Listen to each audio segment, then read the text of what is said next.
پاک پیغمبر جناب محمد صلی اللہ علیہ وسلم نے ایک اور بندے کے بارے خوش نصیبی کے الفاظ بیان فرمائے. آپ فرمانے نے طوبی لمن بکا علی خطیئتہ، وہ بندہ خوش نصیب ہے، نیک بخت انسان ہے کہ جڑا اپنی غلطیاں تے روندا ہے، اپنے گناہاں تے آنسو بہاندا ہے.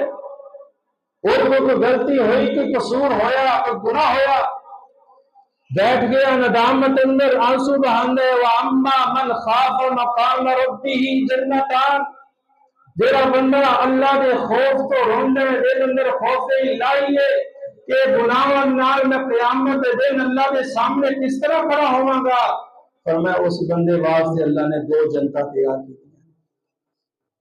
وَلِمَنْ خَافَ مَقَامَ رَبِّهِ وَنَهَى النَّفْسَ عَنِ الْهَوَىٰ فَإِنَّ الْجَنَّةَ هِيَ الْمَأْوَىٰ.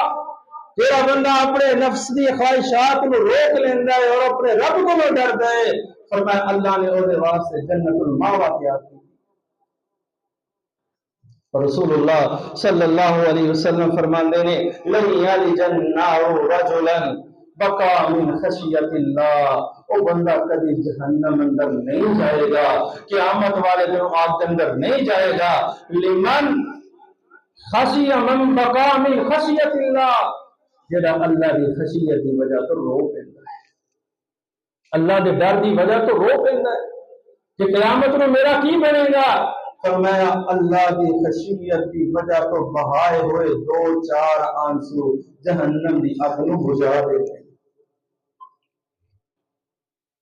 توبہ لمن بقا علی خطیئتہ، میرے پیغمبر فرماندے نے صلی اللہ علیہ وسلم خوش نصیب انسان ہوئے، نیک بخت انسان ہوئے، کامران اور کامیاب انسان ہوئے لمن بقا من خشیت اللہ، جڑا اللہ کی خشیت کی وجہ تو رو پیندا ہے.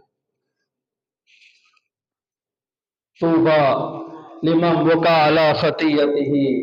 اور رسول اللہ صلی اللہ علیہ وسلم فرماتے ہیں قیامت کا دن ہوئے گا، کوئی سایہ نظر نہیں آئے گا، لوگ اپنے پسینے اندر ڈبے ہون گے، ہر طرف دھوپ ہی دھوپ، سختی سختی، کوئی سایہ موجود نہیں. فرمایا وَرَجُلٌ ذَكَرَ اللَّهَ خَالِيًا فَفَاضَتْ عَيْنَاهُ. اللہ پاک فرمان گے او بندیا قریب آ میرے عرش کے تھلے تیرے واسطے میں جگہ رکھی. سبحان، میرے عرش کے نیچے آ جا.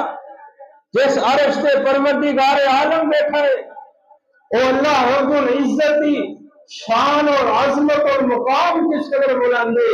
اللہ فرماندے نے میرے عرش کے سائے تھلے آ جا. اس تو ٹھنڈی جگہ دنیا دے نہ اسی اندر ملے گی، نہ چمڑا اندر ملے گی، نہ دنیا کے کسی اور خطے اندر ملے گی. جو ٹھنڈک اور خوش نصیبی اس انسان کو ملے گی جڑا دنیا میں رب کا ذکر کردیا ہویا علیحدہ بیٹھ کے اپنے گناہوں کو یاد کر کے رو پیندا ہے. فرمایا قیامت کے دن اللہ کو اپنے عرش کا سایہ دے گا. اس تو بڑی خوش نصیبی کیا ہو سکتی ہے، اس تو بڑی نیک بختی کیا ہو سکتی ہے، اس تو بڑی کامیابی کیا ہو سکتی ہے کہ اللہ کی ذات ہے، وہ بھی عظمت اور شان اور مقام، اور وہ بھی ذات دے عرش دے تھلے مینوں جگہ میں. سبحان اللہ. دعا کرو اللہ سب نوں دی عرش دے تھلے سایہ عطا فرما دے، اللہ سانوں بھی جگہ عطا فرما دے اور انہاں لوگاں وچ شامل فرما دے جو لوگ اللہ دے عرش دے سائے دے حقدار بنن.